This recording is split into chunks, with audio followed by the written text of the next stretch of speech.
Hello guys, नमस्कार. Market मंथन YouTube चॅनलमध्ये आपलं स्वागत आहे. तर मित्रांनो, मी सतत रील्स असतील, यूट्यूब चॅनल्स असतील, तिथे कमेंट्स बघत असतो प्रत्येकाची, की कुठल्या ट्रेडरला कुठला एखादा कन्सेप्ट जो डिफिकल्ट आहे, जो त्याच्यात तो वीक आहे, तर त्या मी बघत असतो आणि त्याच्यावर एक नवीन नवीन व्हिडिओ आता आपण नवीन सिरीज चालू करणार आहोत, की जो ट्रेडर ज्या कन्सेप्टमध्ये वीक आहे, तर त्यासाठी आपण तो एक व्हिडिओ तयार करणार आहोत. तर मित्रांनो, मी बऱ्याचदा पाहिलं की स्विंग ट्रेडिंगसाठी मोस्ट ऑफ ट्रेडर्स बघत असतात की आपल्याला स्टॉक्स कसे भेटतील, आपण ते सर्च कसे करायचे. मोस्ट ऑफ ठिकाणी हा जो स्टॉक्स सिलेक्शनची जी प्रोसेस आहे, तर ती प्रोसेस कशी फॉलो होते, कशी इम्प्लिमेंट करता येते, तर ते आज आपण आजच्या या नवीन व्हिडिओमध्ये बघणार आहोत. तर मित्रांनो, सिम्पल स्टेप्स आहेत. आपल्याला चार्टिंग नावाची एक वेबसाईट आहे. बऱ्याच लोकांना ही वेबसाईट माहीत असेल. तर त्या वेबसाईटवर आपल्याला free of cost log in करून फ्री ऑफ कॉस्ट आपल्याला सर्व स्क्रीनर यूज करता येतात. मित्रांनो, आपल्याला तिथे नवीन स्क्रीनर देखील बनवता येतात. आपण त्याच्यावर एक नवीन व्हिडिओ नक्कीच बनवणार आहोत. पण आज आपल्याला स्विंग ट्रेडिंगसाठी स्टॉक्स कसे सिलेक्ट करायचे, जे आपण साधारण 6 दिवस, 10 दिवस, 1 आठवडा, 2 आठवडे, 3 आठवडे आपण ते होल्ड करू शकतो. तर मित्रांनो, आपल्याला आजच्या या व्हिडिओमध्ये नक्कीच स्विंग ट्रेडिंगसाठी सोप्या स्टेप्समध्ये कसे स्टॉक सिलेक्ट करायचे आपल्याला ते बघायचं आहे. तर मित्रांनो, जर व्हिडिओ आवडेल तर नक्कीच लाईक करा, शेअर करा आणि सबस्क्राईब देखील करा आणि कमेंट देखील करा की तुम्ही नेमकं कुठला स्टॉक स्टडी करतायत, चार्टिंगवर कुठला स्टॉक मिळाला आहे, तो देखील मला शेअर करा कमेंटमध्ये, जेणेकरून तुमचा पण एक प्रॅक्टिस होईल, तुम्हाला एक होमवर्क सारखं होईल. तर मित्रांनो, नक्कीच कमेंट आउट करा प्रत्येक स्टॉक्स जो तुम्ही सिलेक्ट करता आहे. तर मित्रांनो, याची स्टेप्स खूप सिंपल आहे. आपल्याला गुगलवर जाऊन 52 वीक हाय चार्टिंग एवढं सर्च करायचं आहे. फर्स्ट वेबसाईट येईल.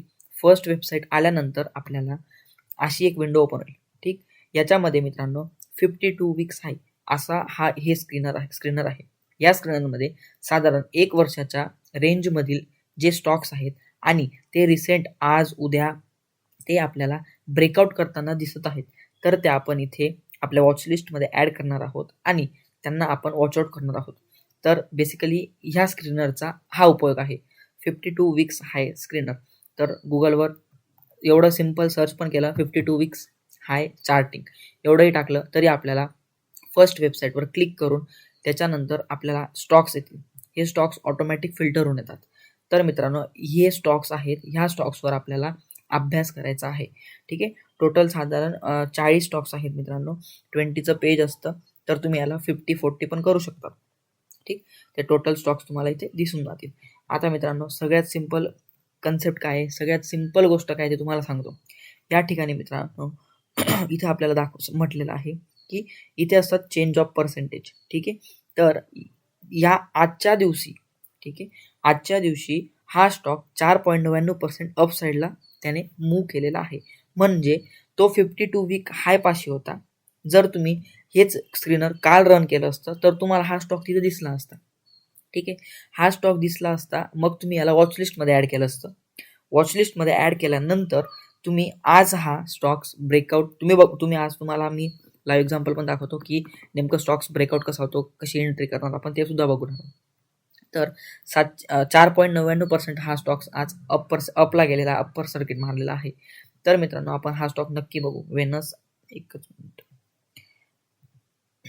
एकदम सिंपल आहे मित्रांनो स्क्रीनर, खूप छान पद्धतीने आपण याला यूज करू शकतो आणि त्याची कन्सेप्ट पण खूप सिंपल आहे. बघा मित्रांनो, ठीक, आता हा स्टॉक बेसिकली साधारण 23 ऑगस्ट 2021 पासून हा स्टॉक एका रेंजमध्ये अटकलेला होता. ठीक आहे, हा 2021 पासून तर साधारण त्याने ब्रेकआउट करण्याचा एक प्रयत्न केला होता, तो लगभग 2025 मध्ये जुलैमध्ये, पण त्याने ब्रेकआउट फेल केलेला आहे, कारण हा होता रेजिस्टन्स. ठीक आहे, तर त्याच्यामुळे हा झाला ब्रेकआउट फेल. मग तो ब्रेकआउट झालाच नाही ॲक्च्युअली, तो तिथून रेजिस्टन्स फेस केला आणि डाऊन साईडला आला. पण आता ह्या स्टॉकमध्ये आपल्याला एक चांगली पद्धतीची मुवमेंट दिसते. तर ती मुवमेंट आहे तुमची 10 नोव्हेंबरची. 10 नोव्हेंबरला साधारण हा 1 वीकचा चार्ट आहे मित्रांनो. आपल्याला 1 वीकमध्येच पाहायचं आहे. नंतर डेलीला पण बघायचं, डेलीला आपण प्रॉपर व्हॉल्यूमने ब्रेकआउट झालेला आहे आणि ते पण आपल्याला बघायचं आहे. ते बघून झाल्यानंतर आपण एक कन्सेप्ट यूज करणार आहोत त्याच्यात, व्हॉल्यूमने आपण एक कन्फर्मेशन घेऊ शकतो की हा ब्रेकआउट ॲक्च्युअल आहे की नाही. म्हणजे जर आपल्याला व्हॉल्यूम जर ग्रेटर दिसत असेल, जास्त दिसत असेल, तर आपण नक्की इथे ब्रेकआउट स्टॉकला आपण वॉच लिस्टमध्ये ॲड करून आपल्या पोर्टफोलिओमध्ये ॲड करणार आहोत. ठीक आहे. 1 वीकला चार्ट बघून घ्यायचा. 1 वीकला प्रॉपर जर ब्रेकआउट भेटलंय विथ व्हॉल्यूम कन्फर्मेशन, तर आपण बिनधास्त या स्टॉकमध्ये आपण एंट्री करणार आहोत. याच्यामध्ये एक ॲडव्हान्स कन्सेप्ट पण आहे की जी आपण टेक्निकल सोबत एक फंडामेंटल कन्सेप्ट आहे. फंडामेंटल बघून आपण त्या स्टॉकमध्ये जास्त अजून अग्रेसिव्हली बाईंग करू शकतो. म्हणजे जर ब्रेकआउटच्या टायमाला त्या स्टॉक्सचा जर एखादा रिझल्ट आलेला असेल आणि रिझल्ट जर प्रॉपर आलेला असेल, चांगला आला असेल मागच्या क्वार्टरपेक्षा, तर आपण ह्या शेअरमध्ये अग्रेसिव्हली बाईंग करणार आहोत. तर मित्रांनो, याच्यात प्रॉपर ब्रेकआउट झालेला आहे. 52 हाय स्टॉक आहे हा. तर तुम्ही कालच्या दिवशी किंवा परवाच्या दिवशी जर याला बघितलं असतं, तर हा तुम्हाला तुमच्या स्क्रीनरमध्ये नक्कीच आला असता. अजून एक याच्यातच अजून एक स्टॉक आहे जामना ऑटो. त्याचा तो सुद्धा स्टॉक आजच्या म्हणजे तुम्ही 2 दिवस आधी, 4 दिवस आधी जर हा शेअर बघितला असता, तर नक्कीच तुम्हाला हा तुमच्या पोर्टफोलिओमध्ये ॲड करता आला असता. आता बघा मित्रांनो, इथे सिंपल कन्सेप्ट आहे. आपल्याला जास्त डोकं लावायचंच नाहीये. इथे साधारण स्टॉक होता 2024 पासून एका रेंजमध्ये. ठीक आहे. त्याने प्रयत्न केला, पण तो रेजिस्टन्स त्याने फेस केला आणि तो डाऊन साईडला. त्याच्यानंतर इथे हॅमर कॅन्डल बनली. इथून प्रॉपरली मूव्ह चालू झालेला आहे. पण आता इथे ब्रेकआउट पण झालेला आहे, पण आपल्याला तेवढा व्हॉल्यूम इथे दिसत नाही जेवढा इथे दिसतोय. ठीक आहे. एवढा व्हॉल्यूम इथे काही दिसून राहिलेला नाही. अजून आपल्याकडे 2 दिवस आहेत, 2 दिवस 22 तास आहेत. याच्यामध्ये ह्या व्हॉल्यूममध्ये स्पाईक येतो नाही येत आपल्याला ते बघायचंय. नाही जरी आला तरी याला 1 डेमध्ये कन्वर्ट करून आपल्याला व्हॉल्यूम स्पाईक बघून आपण या स्टॉकमध्ये आपण एंट्री घेऊ शकतो. आणि म्हणजे रिकमेंड करत नाही, पण तुम्ही नक्कीच याला वॉच लिस्टमध्ये ॲड करा. याला ऑब्झर्व करा की नेमकं स्क्रीनर कसं तुमचं काम करतंय. ठीक आहे. ग्लोबल एज्युकेशन हा सुद्धा एक नक्कीच चांगल्या पद्धतीने ब्रेकआउट दिलेला असेल. तो सुद्धा तुम्ही वॉच लिस्टमध्ये ॲड करू शकतात. ठीक आहे. तर याच्यामध्ये सुद्धा देखील मित्रांनो चांगला ब्रेकआउट दिलेला आहे. साधारण 2024 मे 2024 पासून एका रेंजमध्ये आहे. त्याला प्रॉपर एका रेजिस्टन्सचा ब्रेकआउट झालेला आहे आणि विथ चांगल्या व्हॉल्यूमने. कसा? कारण इथे व्हॉल्यूम वाढतोय मित्रांनो. ठीक आहे. हा जो व्हॉल्यूम आहे, हा व्हॉल्यूम इथे वाढतो आहे, राईज होतोय. ठीक आहे. सो त्याच्यामुळे आपण नक्कीच याला वॉच लिस्टमध्ये ॲड करा. रिकमेंड करत नाही, तुम्ही नक्की याला ऑब्झर्व करा. बघा हा स्टॉक ब्रेकआउट झालेला आहे, रिटेस्ट होईल किंवा डायरेक्ट वर जाईल. त्यात तुमच्या रिस्क ॲडजस्टमेंटनुसार तुम्ही नक्कीच ह्या स्टॉकला वॉच लिस्टमध्ये ॲड करा. बघण्यासाठी काय असं ना, फक्त बघा, वॉच करा. तर सिंपल कन्सेप्ट आहे मित्रांनो. 52 वीक हाय हे सर्च करायचे. 40 साधारण किती स्टॉक्स आहेत मित्रांनो? 40, फक्त 40 स्टॉक्स. त्याच्यामध्ये सुद्धा बाकी ETF आहेत. आता मोस्ट ऑफ इथं ETF आहेत. ठीक आहे.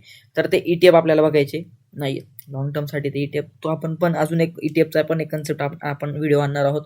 तर आज आपण एकदम सिंपल बघणार आहोत की स्विंग ट्रेडिंगसाठी स्टॉक्स कसे फाइंड करायचे. 40 स्टॉक्स आहेत. 40 मधून ETF 10 असतील तर सोडून द्या. 30 स्टॉक्स फक्त अर्धा तास मित्रांनो, फक्त अर्धा तास द्या. अर्धा तासमध्ये प्रॉपरली तुम्ही जर स्टॉक सिलेक्ट केला आणि तो वॉच लिस्टमध्ये ॲड केला आणि तुमच्या पोर्टफोलिओमध्ये आला, म्हणजे तुम्ही तिथे स्टॉक्स प्रॉपरली सिलेक्ट केलेला आहे चांगल्या ब्रेकआउटने विथ व्हॉल्यूम कन्फर्मेशन. सो नक्कीच एकदा व्हिडिओ नीट प्रॉपरली बघा. वेबसाईटला व्हिजिट करा, चार्टिंग वेबसाईटला व्हिजिट करा. फ्री ऑफ कॉस्ट आहे. खूप काही शिकायला मिळेल त्याच्यात. आपल्या यूट्यूब चॅनलमधून पण आपण हळूहळू आता ग्रो करणार आहोत. हळूहळू आपण एक व्हिडिओ आणणार आहोत प्रत्येक गोष्टीवर. तर स्विंग ट्रेडिंगसाठी आपण एक मस्त प्लेलिस्ट बनवणार आहोत. त्याच्यामध्ये आपण फक्त स्विंग ट्रेडिंगसाठी कसे स्टॉक सिलेक्ट करायचे, कशी बाईंग करायची, कशी सेलिंग करायची, आपण ते नक्कीच बघणार आहोत. पण ही बेसिक कन्सेप्ट आहे. नक्की याला फॉलो करा. 1 महिना या गोष्टीवर बॅक टेस्ट करा की तुम्ही स्टॉक्स कोणते आणतायत, चार्टिंग तुम्हाला स्टॉक्स कोणतं देते. त्याच्यानंतर चार्टिंगकडून स्टॉक्स घेतल्यानंतर तुम्ही त्याला कसा त्याच्यावर फॉलोअप घेतायत, तुम्ही त्याच्यावर कसा वर्कआउट करतायत ते तुम्ही नक्की बघा. आणि काही असलं, काही क्युरी असेल, काही क्वेश्चन्स असतील, कमेंटमध्ये नक्की विचारा. तर एवढाच आजचा व्हिडिओ. तर नक्कीच आवडला असेल तर लाईक करा, शेअर करा, सबस्क्राईब देखील करा, कमेंट करायला विसरू नका मित्रांनो. ठीक आहे. थँक्यू. Good bye.